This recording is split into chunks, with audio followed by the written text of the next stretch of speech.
The Avengers. Earth's mightiest heroes, and Marvel's premier team, and the world's first line of defense against alien invasions, world-ending events, and supervillain team-ups. They've called upon the likes of Iron Man, Hulk, Captain America, and more over the years, but sometimes it feels as though the team lacks a vetting process altogether, owing to the fact that some truly dodgy characters have made it into their ranks over the years. And while no, none of them are Hawkeye, because for some misguided reason Ewan thinks he's genuinely brilliant, there are a few high-profile names to mention when it comes to recording particularly poor instances of bad Avengering. While this isn't to say that Marvel should stop messing with the Avengers formula, seeing as how there have been dozens of worthwhile additions to the lineup in the decades following the team's introduction, it's equally true that attempts to supplant the key figures in the team hasn't always worked out for the best. I'm Josh from WhatCulture.com, and these are the 10 stupidest Avengers of all time. Number 10.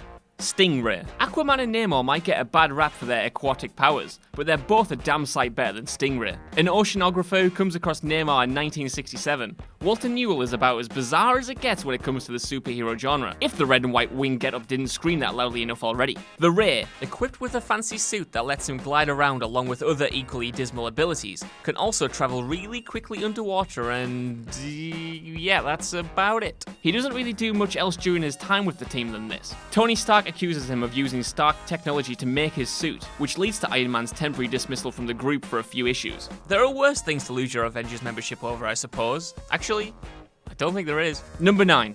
D-Man. Although the brown and yellow suit would imply otherwise, Demolition Man, or D-Man, isn't simply Daredevil and Wolverine rolled into one. While that concept would make for a pretty interesting hero, D-Man's plagiarizing of two objectively superior characters' outfits doesn't engender any level of intrigue whatsoever. He's as dull as the brown colour he lathers himself in. A Mike Carlin and Ron Wilson creation, D-Man is seen more as a tragic character these days than any typical hero. A wrestler who rolled with the Avengers back in the 60s and 70s, the character fell into obscurity during the subsequent 2 decades, and made only sporadic appearances as a result. He was still an Avenger though, and by the time Jessica Jones rolled around in the millennium, his status as a Joe character was well and truly cemented, and not in a good way. Number 8.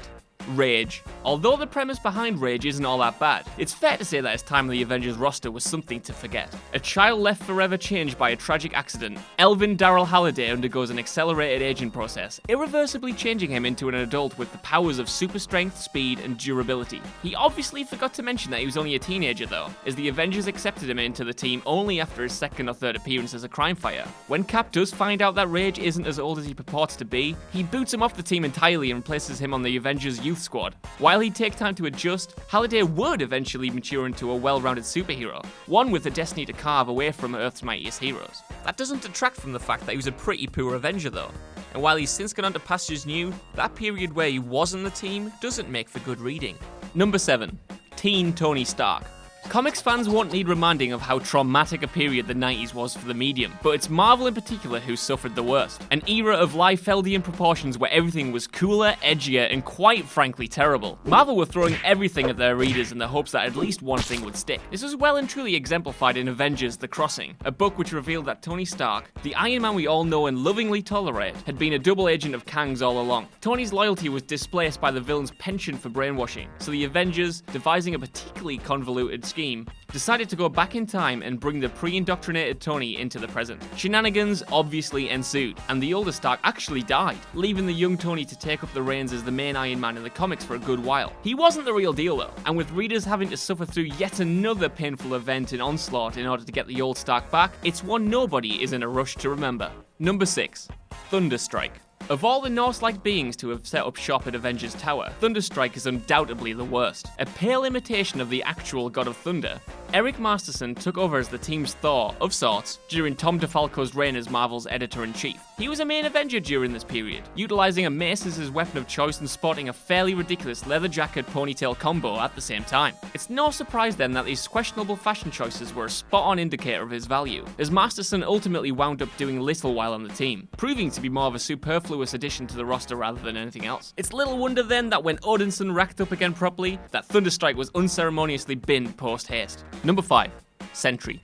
Although the concept of there being a Marvel Superman might sound promising, the actual implementation of said idea proved to be quite the headache for the company at the start of the millennium. A Paul Jenkins and Jay Lee creation, Sentry is quite literally the hero that time forgot. In his first series, Jenkins and Lee established that the Sentry, who now goes by the name of Robert Reynolds, had always been a hero of the Marvel Universe, and not just any hero either. The book retroactively fashioned a legacy for the character, turning him into Mr. Fantastic's best friend, X-Man Angel's one-time tutor, and even the subject of the photo that earned Peter Parker a Pulitzer Prize. Contrivances aside, and they are annoying, Sentry would later ruin his reputation as an Avenger by not only siding with Iron Man's pro-registration forces during Civil War, a major no-no in the comics, but also with Norman Osborn's Dark Avengers too. Everything about Reynolds' character felt particularly ham-fisted, and although his time with the Avengers was brief, there's little chance he'll be endearing himself to the Marvel masses anytime soon. Number 4.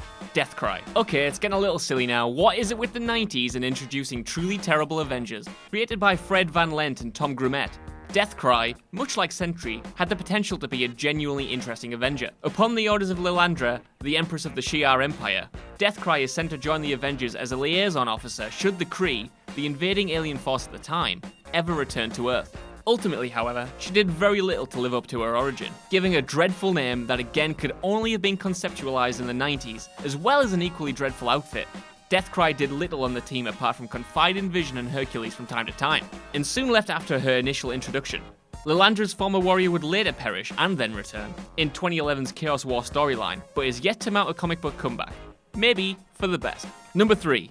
Dr. Druid. Dr. Druid might have a brilliant name, but he's no Stephen Strange. Created by Stan Lee and Jack Kirby back in 1961, Druid was the spiritual and literal precursor to Marvel's most famous Sorcerer Supreme. Tellingly enough, however, the Ancient One only pursued Druid in case Strange decided to opt out of the occult, so he's literally the second choice sorcerer of the Marvel Universe. In any case, he lent his talents to the Avengers on more than one occasion, gaining full membership and quickly establishing himself as the team's go-to occult specialist. All wasn't as it seemed though, and it wasn't long until it was revealed that he had actually been taken over by Terminatrix during his time as the group's chairman, meaning that, for a while at least, a villain was in direct control of the Avengers. While this isn't a criticism of Druid's character so much as it is a highlight of one of his lesser moments, there's no getting around the fact that he's always been in Stephen's shadow, having been mind-controlled more times than Strange has actual Avengers call-ups. Number 2.